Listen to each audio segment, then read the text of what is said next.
Space, brought to you by Orbital Assembly Corporation, with your hosts, Dr. Jeff Greenblatt and Eric Ward. Hello, and welcome to Our Future in Space. In this podcast, we explore the technical, economic, social, political, and ethical considerations of moving humanity out into the solar system in large numbers to work, to play, and ultimately to live. Our species is at an inflection point in its evolution, where we now have the ability to sustain life off-planet in low Earth orbit and soon throughout the solar system. Do we merely survive on Earth or expand outwards into the solar system and thrive? Orbital Assembly is leading the way in the development of artificial gravity stations so people can live, work, and thrive in space. OAC's platforms are market category creators. They are backwards compatible with current standards, allowing for you to move from concept to production at the pace of business. To learn more, visit orbitalassembly.com. I'm your host, Dr. Jeff Greenblatt. I'm the Vice President for Science and Research at Orbital Assembly, and I'm joined by my co-host, Eric Ward, who's the Vice President of Engineering Design at Orbital Assembly. How's it going, Eric? Oh, it's going pretty well. I'm excited for this interview. We are joined today by our guest, Professor Ronke Olabisi from the University of California, Irvine, where she has taught in the biomedical engineering field since 2020. Previously, she was an assistant professor in biomedical engineering and the Institute of Advanced Materials, Devices, and Nanotechnology at Rutgers University. Among her varied interests are tissue engineering and regenerative medicine, with applications on both Earth and in space. She earned her bachelor's in mechanical engineering from MIT, master's in mechanical engineering and aeronautical engineering from the University of Michigan, and she has a doctorate in biomedical engineering from the University of Madison, Wisconsin. The University of Wisconsin-Madison. So Professor Olabisi, thank you so much for joining us. Welcome to Our Future in Space. Thank you for having me. Absolutely. It's our pleasure. Yeah, definitely. We actually wanted to kick off here. You just completed a big report on artificial gravity with Dr. Mae Jemison, and of course, you know, at Orbital Assembly, that's a big interest of ours, right? It's something we find really important. But I'd like you to maybe tell us a little bit about this report that just came out. Okay, so sure. So in the very beginning of space flight, they kind of really didn't have an idea what weightlessness would do to the body. And so the assumption was always in the beginning that artificial gravity would be needed, but they had this giant space race, and that space race kind of deprioritized artificial gravity, especially since after each successive flight, the astronauts were coming back and any ill effects were minimal or they would be fine very quickly. And so they began to continue to push off the need for artificial gravity. But as missions got longer and longer, they began to see more and more of the ill effects of not having gravity. And every single organ system is affected by the lack of gravity. And so your body is very efficient and it tries to get rid of what it thinks is not necessary. And so when you're on Earth, your blood mostly hangs out, say, in your legs. Because of gravity. And so this is one of the things that happens very quickly. But in space, it kind of redistributes more towards your head and your chest. And because of this lack of gravity, this is called the headward fluid shift.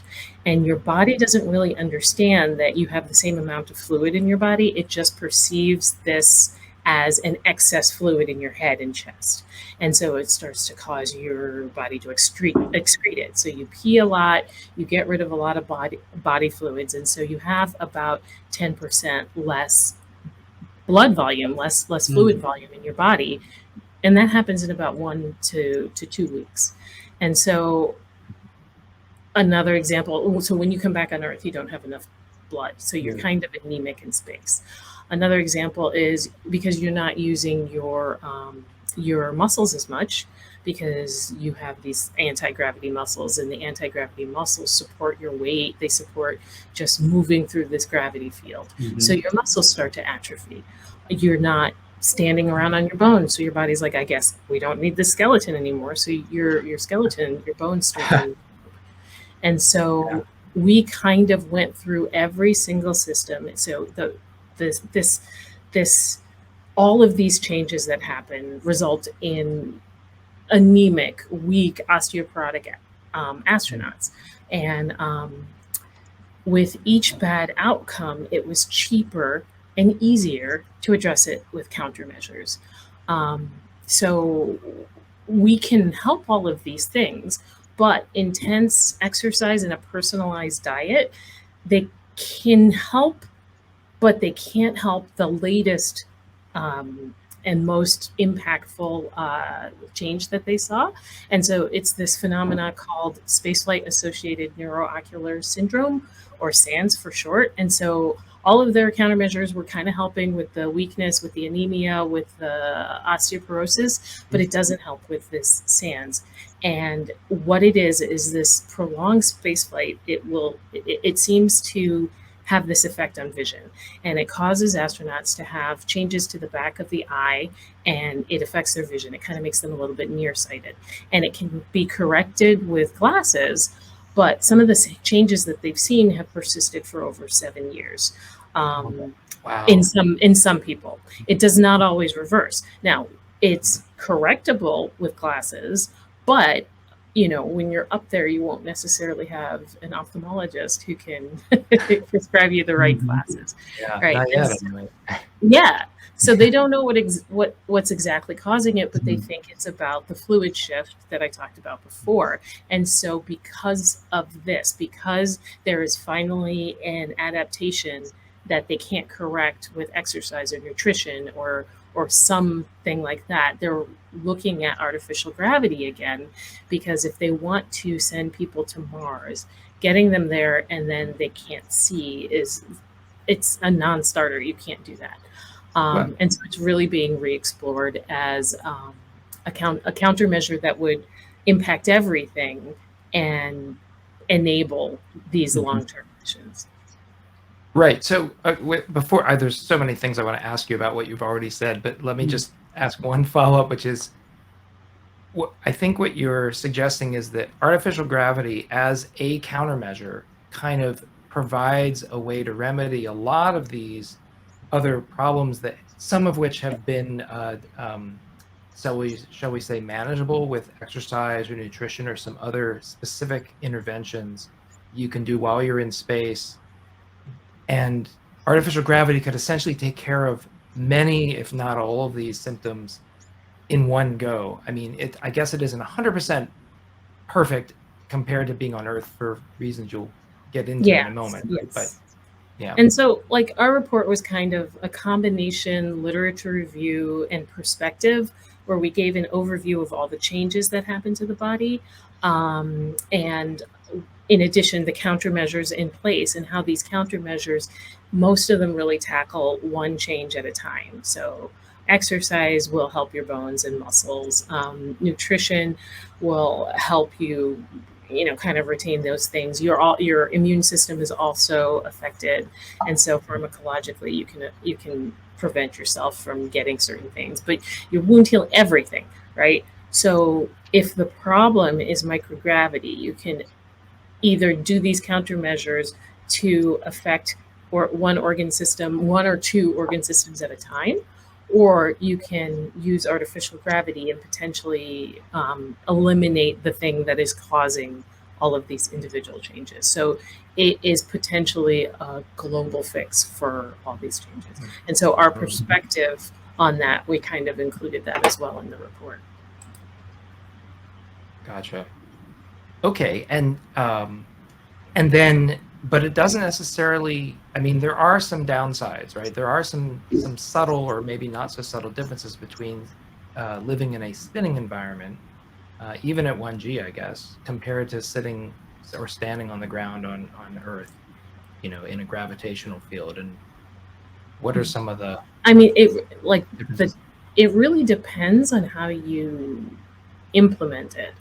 So there's a gravity gradient when you have a rotational field, and it's really about the difference between the radius and your height of the person. So when you're dealing with rodents, it's really not a huge gravity field because they're much smaller than whatever you're having spinning. But if you're dealing with, say, and this is just physics, this is the way rotating something works, right? So if you're dealing with me and I'm like just under 2 meters, let's say, and if you're having a radius that's 5 meters, the gravity at my head will be different than the gravity at my feet. And so that's going to make me feel like I'm leaning over or stooping, or it's going to have a disorienting effect on me. Also, if the again, it depends on the radius, it depends on the rate of spin. All of these effects are going to depend on how it's implemented. Also, if you consider that I'm rotating, so if I drop something and the ground is rotating, instead of going straight down, to me, it's going to look like it's going like that, right? But it's also going to depend on the way I'm facing, right? So if I'm facing the direction of rotation or away from it, or all of these things, so it might look like it's coming in front, or so it's not something that you would necessarily be able to adapt to, because it's going to change no matter every direction you face is going to change. So it's not something that, oh, this is always going to go that way. It's going to depend on how you're facing. So, but again, those disorienting effects depend on how the artificial gravity environment is designed, and it depends on radius and rate of rotation. And also the magnitude of the gravity doesn't necessarily have to be 1 Earth normal, right? 10 meters per second squared. So we don't know, right? Because we don't know what is necessary for each thing. So it could be that to prevent the fluid shift, all you need is the moon's gravity. But to prevent atrophy, all you need is Mars gravity. But we don't know what you need. It could be that you still will atrophy if you don't exercise, but maybe you need less exercise with Mars gravity than in microgravity. And so the evidence suggests that it would prevent the same type of loss, but to prevent 100% loss, we don't know what that regimen would be, because there's no research done on people. Yeah, I think we were talking to Shauna Pandya in one of our early interviews. She mentioned the dosimetry of gravity, where we don't know what dose of gravity you'd need to prevent some of these different effects. So we just don't have the data, right? We have a lot of data on how humans interact and survive, and how the body works at 1G. And over the last 50 years, we've gotten a good, a decent amount of data at 0G, but we really have nothing in between. So I think that's a really interesting question that's hopefully going to get answered soon. I mean, I completely agree. So I had a question about something that came up that we haven't touched on yet, which is the time required to perform tasks, or task saturation. Can you talk about that a little bit? So task saturation in terms of partial gravity, or in terms of being on orbit? Well, I guess both, right? Well, but, so yeah, go ahead. Astronauts' days are really, really overscheduled, right? So they have schedules for when they can sleep, they have schedules for when they have to accomplish this, and because there's so many people who want to do so many different experiments up there, but then there's also maintenance required of the shuttle, or not the shuttle anymore, the ISS. And then it doesn't take the same amount of time that it would on Earth, right? So if I'm cleaning a table on Earth, I just spray that table and I wipe it down. So you can't use the spray, so you have to have wipes. And nothing, if it's a solid material, it's not going to fall off onto the floor. I can't just wipe it off onto the floor. I can't just wipe, because if I wipe my hand one way, my body's going to go the other way. And you can't really practice for this. So you have to anchor yourself while you're wiping the thing down, but also like, you know, the things that have changed, you get used to moving in a different way. You have to get used to performing tasks in a different way. You're going to have sleep deprivation. You're going to have the first 5 days, people have the worst headache of their lives because of the nausea. Well, not because of the nausea, because of the fluid head shift, but the fluid head shift can lead to nausea. And so many things are affected that you can't practice for how long, and it's not going to take the same amount of time. So you're already overscheduled. You're in the stress of space. There's a phenomenon that they call the space stupids, where it's like you're trying to figure out, you know, and is that related to the lack of blood, the lack of sleep, the lack of, you know, it's just things take longer and you're overscheduled because the resources are so in demand and they're trying to get as many things done as possible, including, you know, you're on a schedule for sleep, but what if you can't fall asleep? Because some people like the weight of having a blanket on top of them, and you kind of feel that. Yeah. And I'm surprised, you know, this task saturation, sort of overscheduling thing, it's surprising to me that this seems to persist even after we have so many years of experience with people on station. Is it that there continues to be a disconnect between planning and actual experience, or is it that every new astronaut that goes up just finds it takes so long to adapt that it just makes it very difficult to complete what's... I mean, I think this is actually a question that Dr. Jemison could answer better than me. So when you interview her, you'll have to ask her, because, you know, she was up there and so she knows what it's like. Whereas I think it's a combination that it's different people going up there. It's that it is always a place that is in demand, and it is always really motivated people who become astronauts, right? And so if you ask them to do all of these things, they're going to get it done. And so it's hard to pull back when it always gets done.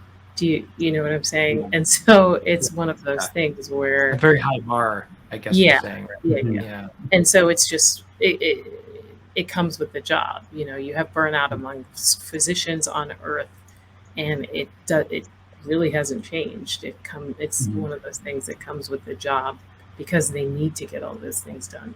So you can't just say, I'm burnt out, I can't patch that hole in the wall. No, you have to patch that hole in the wall. If there's a micrometeorite that, you know, or if the toilet is acting up, or if the trash got out and needs to be, or if somebody threw up and you have to clean it up. Like, there's so many, you can't not do the unexpected or the maintenance things, and then that encroaches on, and then on top of that, you have to exercise so that you don't lose all your muscle and bone. And so, and the exercise is not like, I'm going to go for a half an hour workout. It's 2 to 4 hours a day. Right. So that right there, you know, is a big chunk of time. That's wow. Yeah, we'd love to, if you can speak more to like what that exercise regime consists of, but maybe just as a quick refresher, I would love to hear more about that. But before you answer, I have to take a short commercial break. Be right back. Ideas are powerful things. Ideas drive us to broaden our minds and help us seek truth about the universe around us. We are Rogue Space Systems. Ideas above. All right, we're back with Dr. Olabisi, and we are talking about adapting to zero gravity and all the things that our astronauts are tasked with when they're up there in orbit. Did you want to address my last question, or shall we move on? So for the most part, it's like high intensity with, they have a treadmill up there that you're bungeed to. They have a resistance bicycle as well that, you know, you strap yourself into. Those are the two main ones that I'm aware of. Remember one of them, I don't remember the acronym off the top of my head, but they had a contest to name it, and Stephen Colbert got his followers to win, and it's now named the Colbert. but it is an acronym. So a backronym, probably more likely, right? yeah, exactly. Mhm. So it's like the combined orbital. I can't remember. It sounds Yeah. So it seems like, something like that we would expect to kind of reduce the burden if we had even partial artificial gravity, right? Where you might not need that 2 to 4 hours of exercise a day just to keep your muscle mass and bone density. But then, like you were saying earlier, I suppose, we don't quite yet have data on how much artificial gravity for, a long duration spaceflight would be enough to kind of, or how much, how those interact, how much less exercise you could get per 10th of a G or whatnot, right? Yes, we don't know. So we can't say anything because we just don't know. Yeah.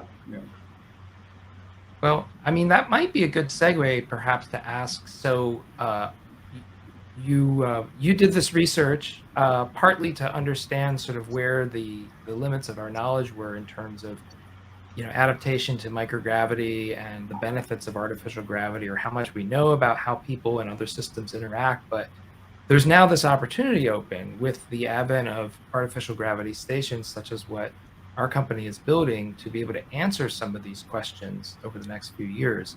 Is there anything in particular that you would, like to sort of highlight as things that we would really like to know, maybe sooner than others, in a rotating environment where we get a chance to test some of these questions out? So first, I would clarify that I have not done any experimental research in this field. It is a literature review where I looked at everything that I could put my hands on of what people have done. So the biggest take home that I saw was that it really strongly suggests that artificial gravity would be that single countermeasure that would prevent all of those detrimental effects of weightlessness. But all of those experiments have been done in animals. And so there's really no way to say with 100% certainty whether or not it's great. We've got this, all of the effects are mitigated, but now we have people who are dizzy. Like we can't say that because we haven't done it. And so my biggest thing is it needs to be done. If I had $1 million not a million, a gazillion, right? A trillion, trillions of dollars. And I would build the two extremes, right? And so that there are recommended ranges for these. I would build the two extremes to get full gravity, see what that's like. And then the cost-effective partial gravity, see what that's like. And then model it after the moon and Mars and see what that's like. Because if you are planning to send people long-term to the moon, it would be great to be able to say ahead of time, okay, if you're going to be on the moon, you need to exercise 30 minutes a day to not have significant loss, or whatever that number is. You could find out while people are in an orbiting station and able to be carried, back, because that's how long-term astronauts get back home. They are all carried because they're that weak and they're that disoriented and that's not a viable solution for going to Mars. Nobody's going to carry them. So there's no one. Yeah, they're all disabled. I've been wondering about that. It's like, what is the contingency plan for that if they have to stay in the spacecraft for several days, or? Like it's a combination of things. It's partly weakness. It's partly that your neurovestibular system has adapted to weightlessness. It's partly that you don't have enough blood to stand upright in a gravity field. So when you stand up, it drains from your head, right? And so it's all of these things that are combined. And so if you had an artificial gravity space where while you're on transit, while you're on the way to your destination, you could prevent these changes from making you super weak and super disoriented and not having enough blood, then when you got there, you would not need the team to carry you home. Right. I mean, that would be the ideal, is having a rotating space station to take people to these long duration destinations, right? I mean, That's a rotating spaceship, yes. rotating spaceship, as opposed to what's if you're going to Mars, it's a ship, not a station, right? But yeah. It makes sense, right? You know, in a trip to the moon, you're there in a couple days and back. Similarly, Yes. and it's not quite long enough to see some of these bigger effects. But we've seen people on the International Space Station for months upon months, and having to get carried home. And if going to Mars, I mean, I think in the design reference architecture 5, they were looking at like a 6-month trip to Mars, and then a 2-year stay on Mars and a 6-month trip back. And so, after 6-month stay in weightlessness, and then touching down on Mars, if you have to deal with these problems, and again, we don't know if how bad that switch, right, is going to be from 0 to about 1/3 of a G. We know what going from 0 to 1 is like when astronauts return to Earth, but I think it's I don't know, I kind of nerd out about it because I feel like this is one of the big unanswered questions in terms of humans getting off the planet, is really trying to figure out how all these weightlessness and partial gravity kind of interact with each other in terms of capability and health for humans, for sure. Yeah. Well, Are there any? I would love to. Yeah, go ahead, Eric. Sorry. I was just gonna say, is there anything else? I think, if I recall, we've touched on most of the things that came up in this report. I'm wondering if there's anything that we've missed that you'd like to mention, or that Jeff, maybe you had a question about. I mean, not for artificial gravity. Mm-hmm. I think the two big things that NASA has to figure out to be able to go to Mars or further is preventing these. So we do need to figure out artificial gravity, but we also need to block radiation. And radiation really has nothing to do with artificial gravity.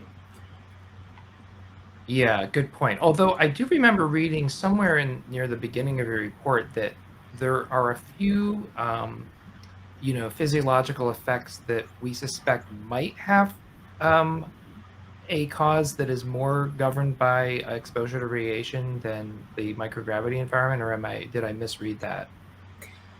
So, I mean, you can't really replicate the radiation on Earth. You can do the problem with, you've got the solar radiation and then you've got the galactic cosmic radiation. And the galactic cosmic radiation, the best way to explain it, I think, because oftentimes people are just like, well, just make the whole spaceship out of lead, right? So galactic cosmic radiation are, it's atoms that have been ejected by supernova, like these huge explosions, so that they're stripped of their electrons. So they're not really atoms anymore. They're just like the protons and neutrons. They're just these nuclei. And they're traveling so close to the speed of light that they are essentially, you can think of them as like atomic bullets, right? So they just tear through everything. And the heavier they are, the more damage they do, because instead of just tearing through, now, like if you have an atom going through your brain, right, it's not going to kill you the way like a larger bullet would. However, it causes severe damage in the path that it takes, and the larger it's actually an ion now because it's stripped of its electrons. Mm-hmm. The larger the ion is, the more interactions that it has. So they're secondary interactions. So you can see the damage along the path, but then you can also see radiating damage around it. And these are macroscopic effects. You're talking about several millimeters wide, macroscopic effects from that channel of damage. And in the same way, like that, you can't, a bulletproof vest is not going to stop a torpedo. There's nothing that stops these, right? The only thing that really stops it is our magnetosphere, right? And so our magnetosphere deflects them and traps them. And that's why we're not, horribly damaged, but it damages neurons irreparably. And that's one of the things that they found. They think astronauts sometimes report seeing flashes of light, They think that's a result of these galactic cosmic rays going through their optic nerve. But again, you don't know for sure what's causing that, because but again, like, you would know if you could do the research that I do is we have a controlled experiment, and when you do the controlled experiment, you can have two separate groups. You can't really do that. You have astronauts in space and astronauts not in space, and so is this I can't measure and look and see these, like, oh, you just saw a flash. I can't say, yeah, and there's the ion that went through your head. I can't know, is it because he has increased intracranial pressure and the way that he twitched this way caused firing. There's no way to tease out. It's not a controlled experiment. Right. Well, I mean, you're identifying another frontier that I think needs to be investigated in the next, let's say, couple of decades, hopefully sooner than that. But, space radiation is a thing. The longer we spend in space, especially as we get out of the Earth's magnetosphere, the damage will be that much greater. So, I mean, there's definitely some interesting research about how you can shield using, active artificial magnetospheres, but there's also just the shielding, as you said, which in small scale can be done, at least as an experiment, I would imagine. But you need a lot of they can't do it right now. Yeah. They can't stop it. Nothing that they have right now stops it, and the shielding that would be required for like a magnetosphere would work. However, we need much better power right now, so we need energy. We need to do it to do it efficiently, because if you look at the Earth's magnetosphere, the Earth is tiny compared to it. Like, the space station is within our magnetosphere. Yeah. So that is huge. To make a huge magnetosphere like that to protect a ship, we don't have anything on board that would give that much power. Mm-hmm. Yeah. So go ahead. I was just going to say, you mentioned the research that you do, and I did want to get into that a little bit more, but maybe Jeff, you had a follow on before we go that direction. Yeah, I was just going to say, we are aware of a couple of research groups who are looking at ways to make artificial magnetosphere, with reasonable power levels, but it's still at a very early stage.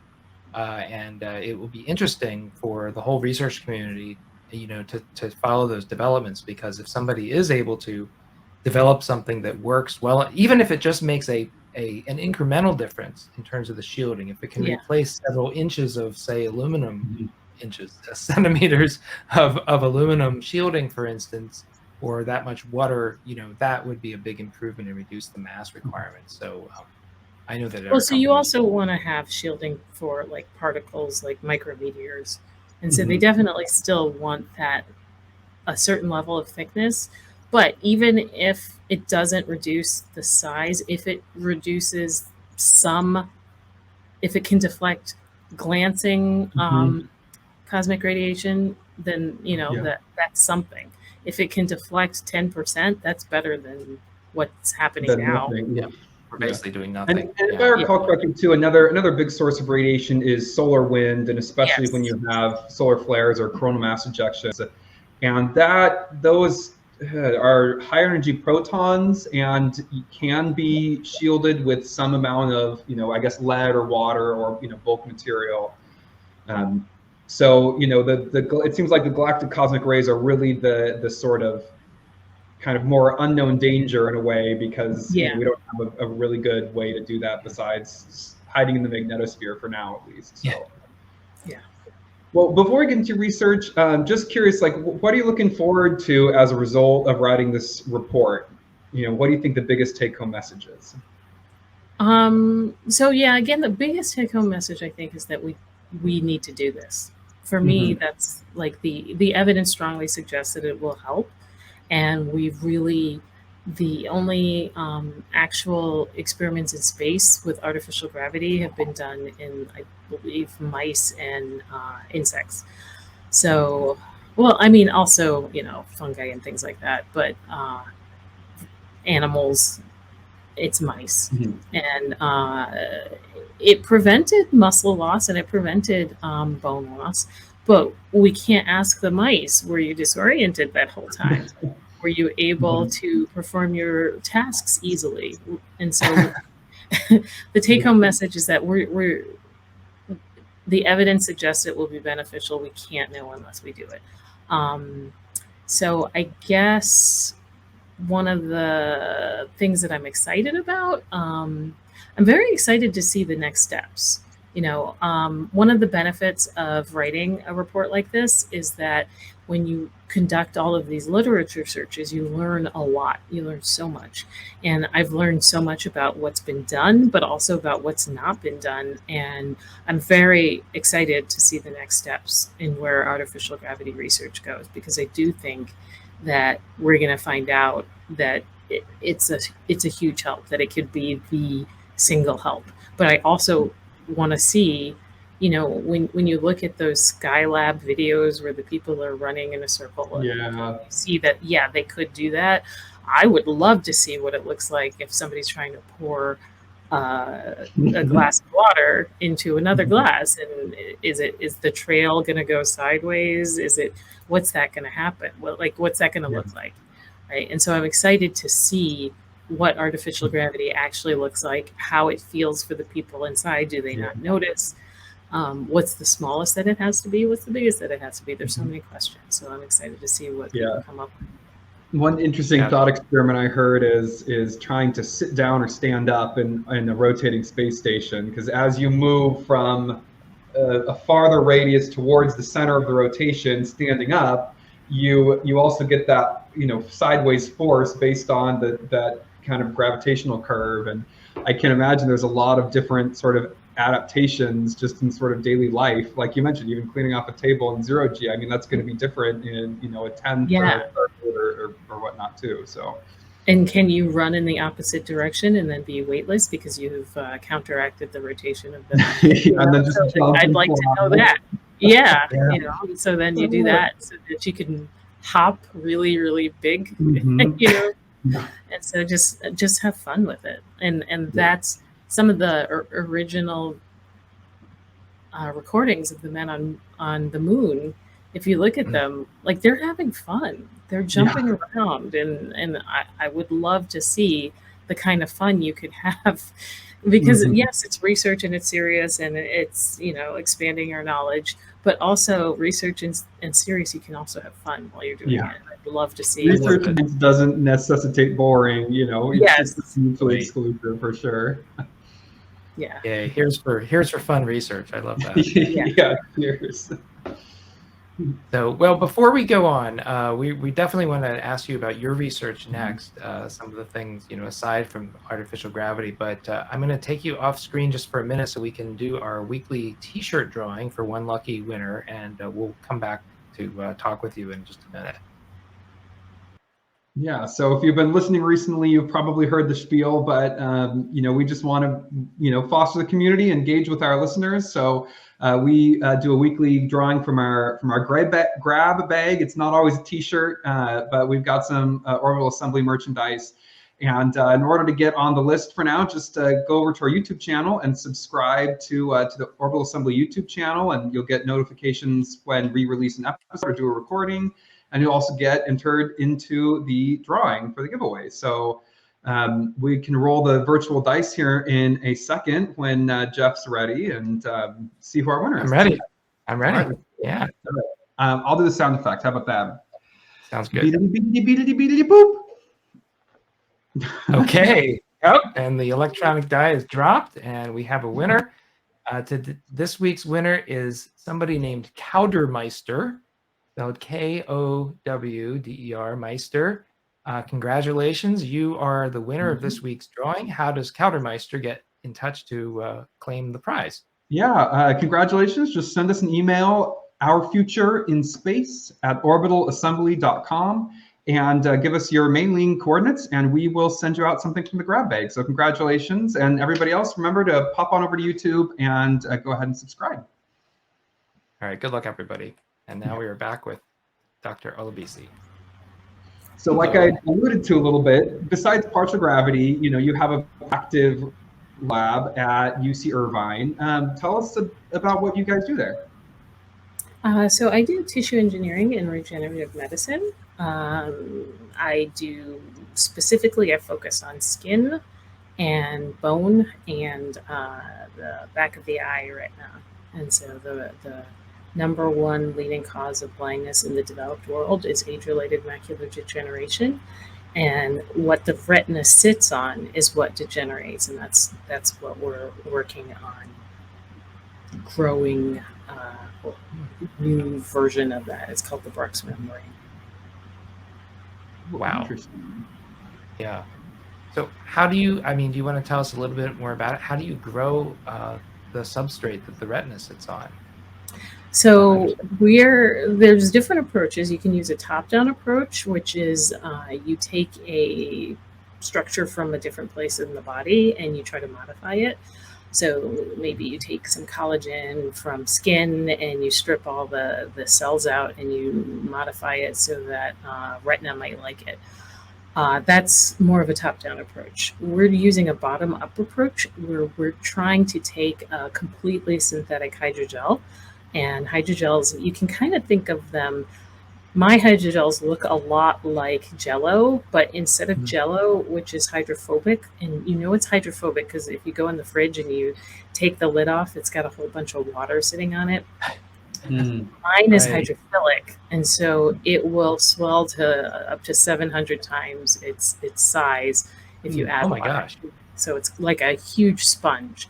And many of the tissues in the body have where humans are 70% water, right? So they like things that are hydrophilic. And so I take this, and so it's kind of easier to explain tissue engineering. If you think of what we're trying to do is we're trying to build organs and tissues so that you don't need to get a donor. You don't need, everybody's on the waiting list for forever. And you might reject that. So if instead we can build one that's tailored to you, then you don't need a donor. But if you think about parts of the body, think about a tissue as a building, right? And to build that building, you need the cells. So cells make up tissues, right? And people are in an office building, and whatever that office building is supposed to be doing is what that organ is supposed to be doing. So if the building is the organ, and I am the pancreas, I'm supposed to be pumping out insulin. That's my product. That's the building's product.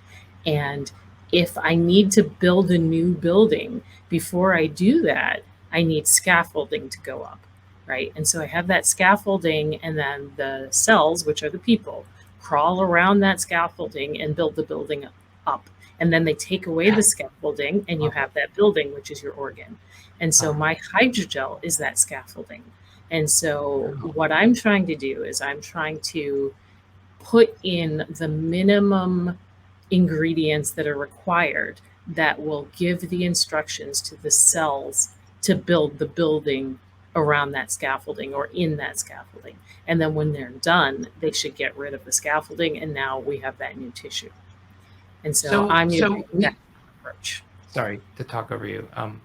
So we've talked with a couple of other guests actually about this idea of a scaffolding for growing, living things. In this case, it's either artificial organs in space or it's making food product. I mean, primarily we've talked about cultivated meat, but it's a generalized technique. I guess my question for you is, first, is this primarily the same approach, or is there something important that's different about what you're doing? So tissue engineering uses the exact same approaches that you would do to make fake meat. The difference is, ultimately the meat is, well, I shouldn't say exactly the same because it depends on what kind of fake meat you're trying to make. So if you're trying to make, there's some that are Impossible Burgers that have no animal products at all. And that's, that is, I mean, many of the techniques are the same, but they're not growing animal cells in those they're growing plant cells, or they're Yeah. just growing a plant and modifying that plant, or there's many different techniques to do that. Now, if you're making fake meat that is you took scrapings from a cow and you're growing it up in the thing, so that's going to be exactly the same way that I would try to make muscle or skin, or so Okay. the techniques would be the same for somebody who's making fake meat out of like a cow that wasn't killed. Gotcha. Yeah. Okay. Good. Yeah, that's what I thought. I just wanted to clarify with you. And then my other question is, you were saying, so you create the scaffolding and then you sort of leave instructions on what the cell should do. So my curiosity is, are you leaving like specific proteins or fragments of DNA like at locations in the scaffolding to do that, or is there? How do you tell So the it's cells what to do? yeah, it's proteins, it's small molecules, it's we can covalently bind them. And so what we try to do is we try to find the minimum things necessary, because if you then find that, then you know, oh, this one's really important and you can't get it to do anything without this. And so one of the things that we demonstrated in our lab is that the how soft, you know, like the whole Goldilocks thing where one bed was too soft and one bed was too hard. Retina cells don't like it too soft, right? And if you think about it, the eyeball is kind of, you know, it's under pressure. And so it's firm. You can't just deflect it by poking yourself in the eye. Like you can do that and it stays kind of firm, right? And so the retina wants to sit on something that's kind of firm. And when we make it too soft, all the cells, the retinal cells that we seed on top, they just jump off and they don't like it. And so that's a bottom up approach where you know, okay, first off, we need it to be the right stiffness for these cells. It wants the Goldilocks bed. Yeah. Second, what else do we need? And so do we need this protein? Do we need that protein? And so one of the things that we're experimenting with is the kind of proteins that they like to attach to more. And so after attaching to, are there because there's certain proteins that cells will attach to, and they're called adhesion ligands because they adhere to those ligands. There's other cells that tell them to grow, or other cells that tell them to move, or not cells, I'm speaking proteins that tell them, or molecules, or small molecules, or ones that will tell them to differentiate, or ones that will tell them to de-differentiate. And so we're experimenting with which ones of those are necessary. And then we can then look at native Bruch's membranes and say, oh, it's got all of these, and these are the dysfunction in this is why we get maybe age-related macular degeneration, or this right here, or you just learn more. So through this engineering, in addition, you can do science and uncover the reasons that this disease is progressing this way. Yeah, I was going to say, right, you're learning a lot about the whole system, and I'm sure what you're learning in focusing on this one application is applicable to a wide range of sort of related, you know, phenomena as well, right?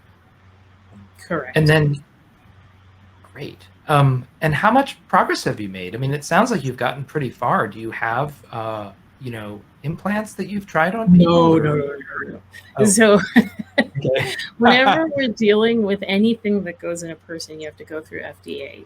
And if you're going to go through FDA, there's, unless there's something remarkably similar that you've already got on the market, generally from invention to person, it's 20 years.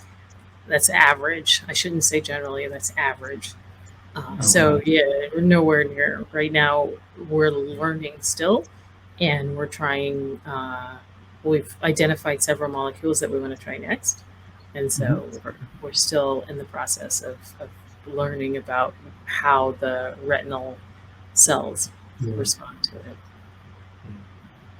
So even though the progress in the research is not slow, sort of in terms of what you can do in the lab, it sounds like the slow link is in getting it to the level of safety, and obviously. Well, it's not just the safety. We've only identified like maybe 2 or 3 things that are necessary.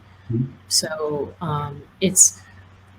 I don't know that you want like a fully synthetic one that is built up one by one, or you want one that is, like I take a piece of skin from you and then I modify it with these three that I've identified. And now this piece of skin, which already has bioactive molecules in it that are specified for skin cells, I can adapt it now to be specified for retinal cells because I learned that these are the three necessary things, right? And so it's a learning process, and I don't know which one is optimal yet.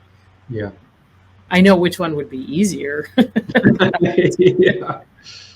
Well, it sounds like a really interesting, I suppose, ongoing part of research. But I wanted to ping you here, but before we run out of time, a while ago when we talked, you mentioned your seashell research, and it seemed like a really, fascinating, exciting story. And I was hoping you could tell our listeners a little bit about that.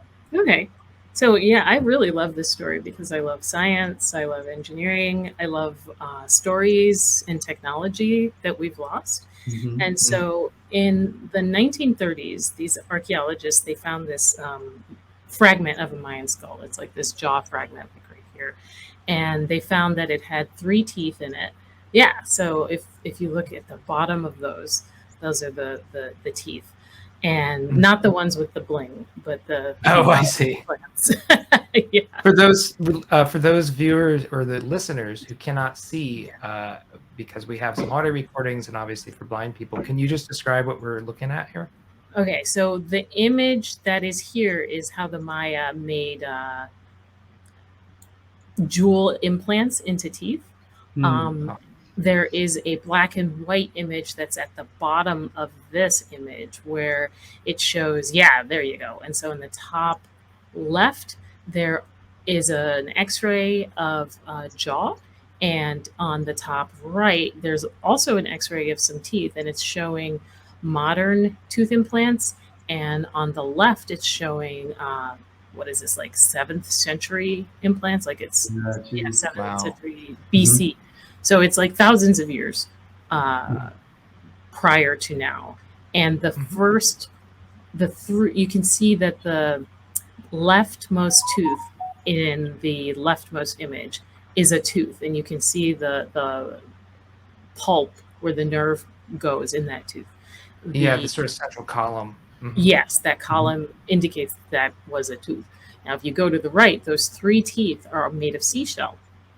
And it's very, very cool.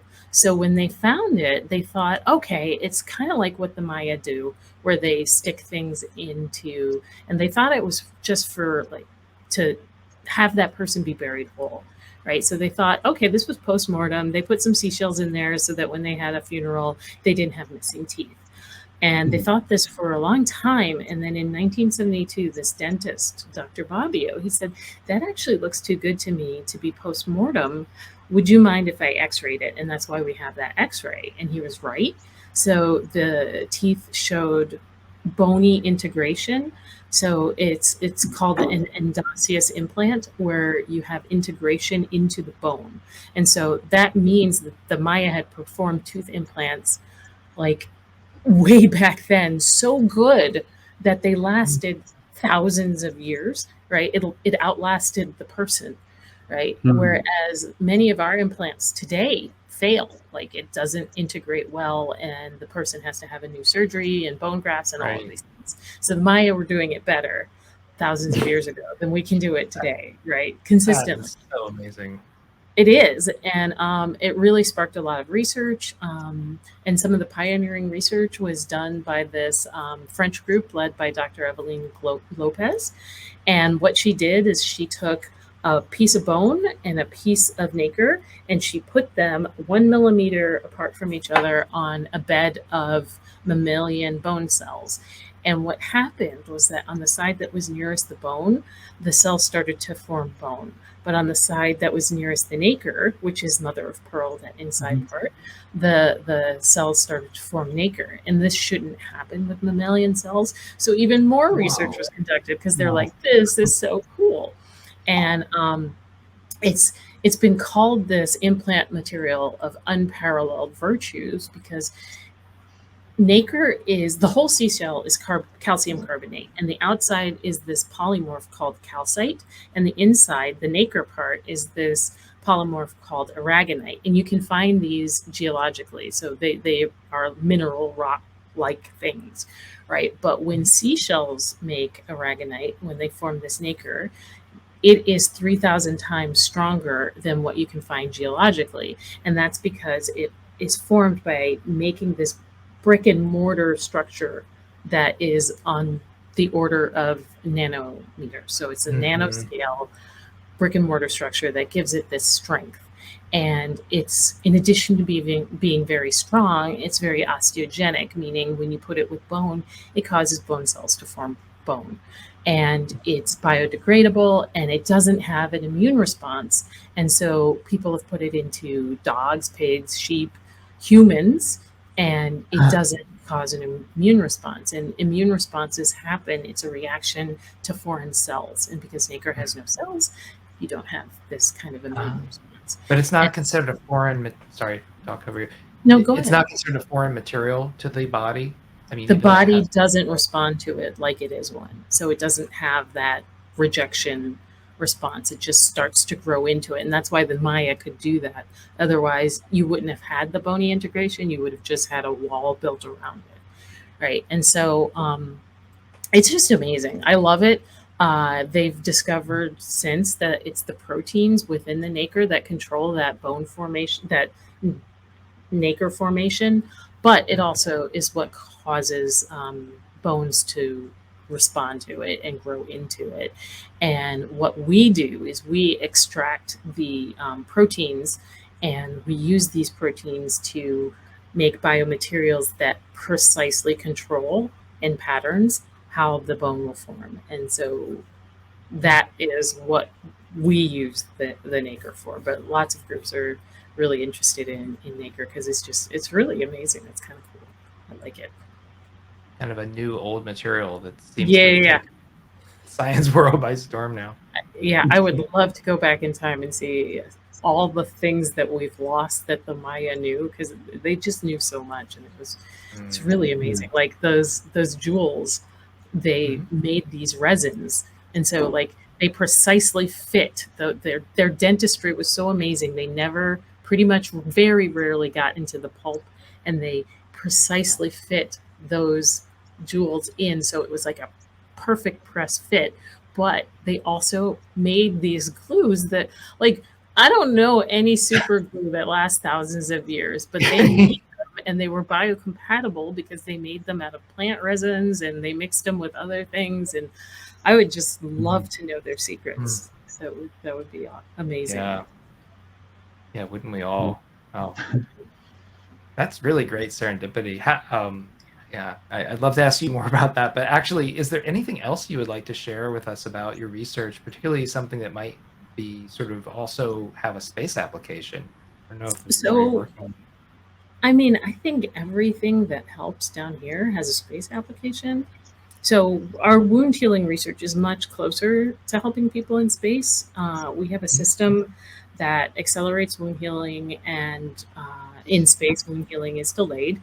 And then what we do is we trap adult stem cells into our hydrogels that I talked about, and we stimulate them with chemicals and other cells or by other biomaterial markers that cause them to turn on. And then they talk to the wound when we put it on and encourage it to heal faster. And we've been able to get really remarkable results. I mean, that's especially important for space, because I think one of the things, getting back to the earlier discussion we were having on the report, doesn't wound healing happen more slowly in a microgravity environment? Yes. Yeah. And so that would definitely help. And that's the thing. That's why, like, all of this space research helps, because what engineers like to do, so this is an easy, engineers and scientists, particularly engineers, what we like to do, if we have a problem, we simplify it into a smaller problem. So if you want to know, okay, if I send a car over a ramp, how far will that car leap? I'm going to simplify it into a block or a sphere. And then I'm going to have it, it's a block with the same mass. And then I'm going to apply my calculations to that. And I'll say, okay, the center of gravity of your car is going to land over here. If you want to know how your shock absorbers give you a smooth ride, I'm going to simplify that into a block and a spring and a dash pot. And then I'll figure that out with those calculations. And so a spaceship is just really a simpler problem than Earth. So on a spaceship, you're all alone except with the buddies who are there with you. You have only what you brought with you.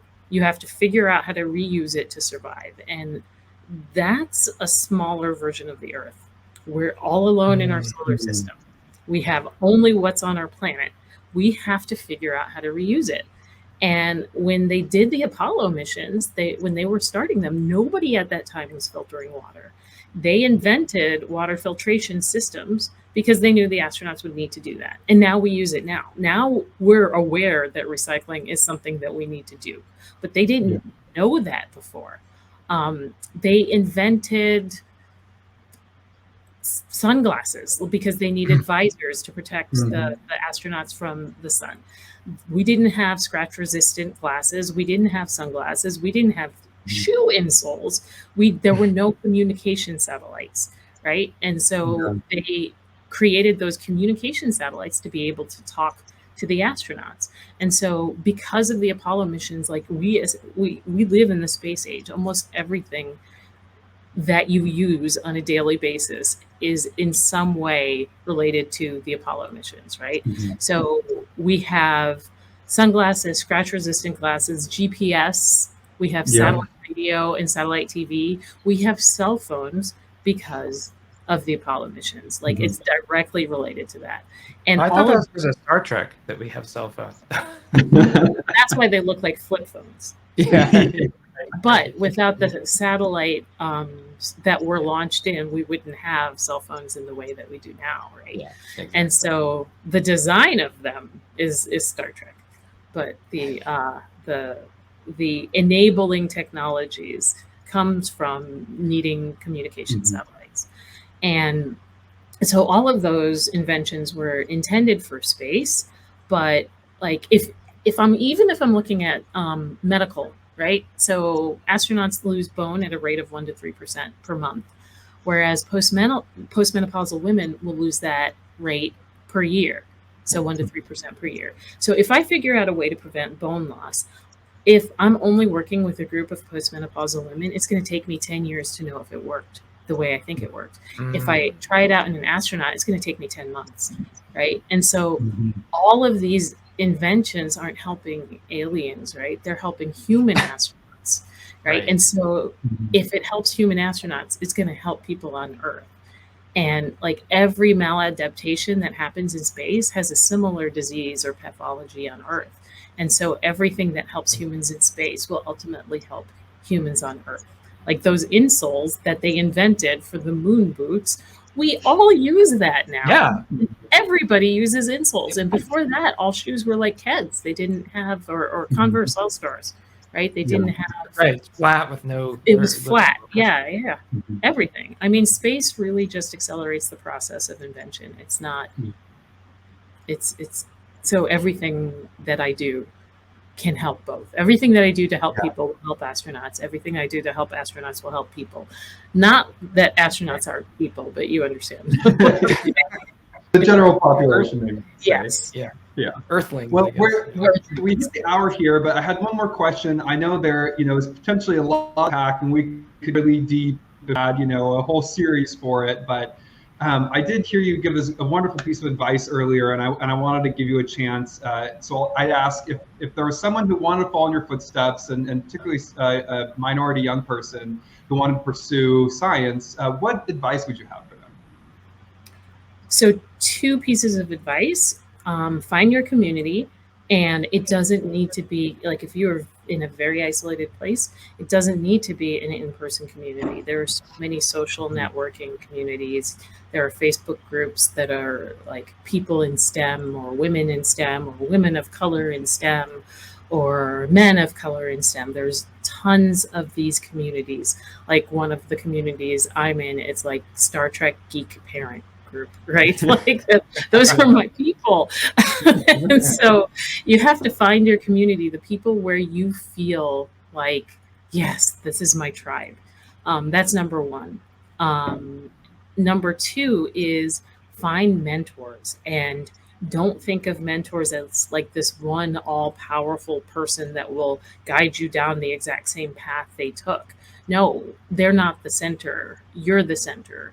And so if you want a mentor who shows you how to write a really great paper, like it's a lot of pressure to say to somebody, will you be my BL mentor? And so they may say no.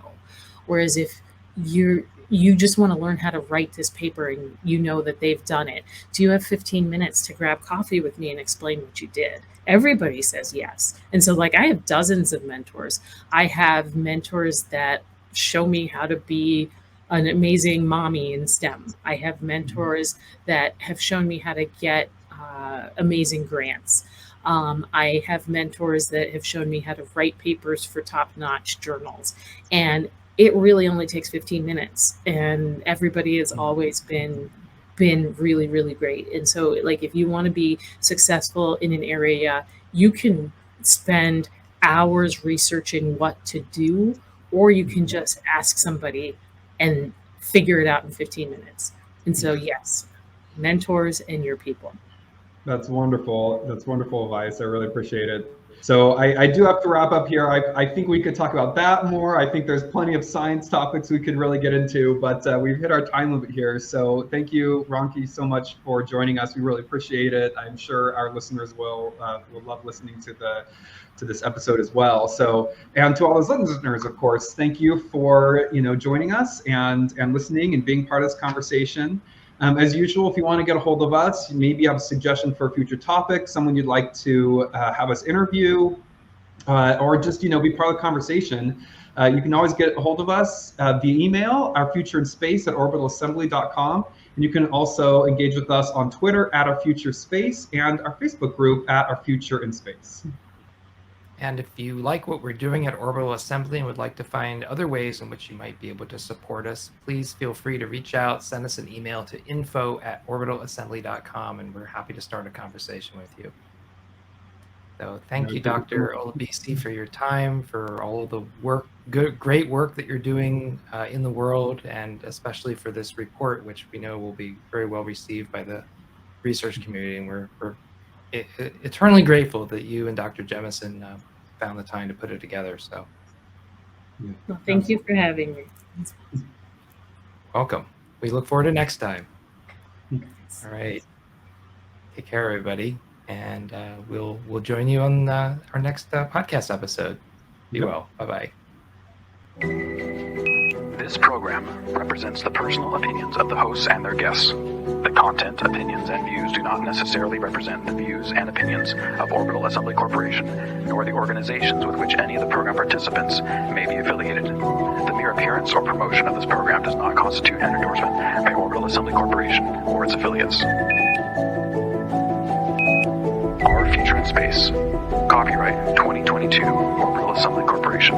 Hosts Dr. Jeff Greenblatt and Eric Ward. Audio and video production by Tim Alatorre. Musical theme, The Last Day by Dark Blue Studio.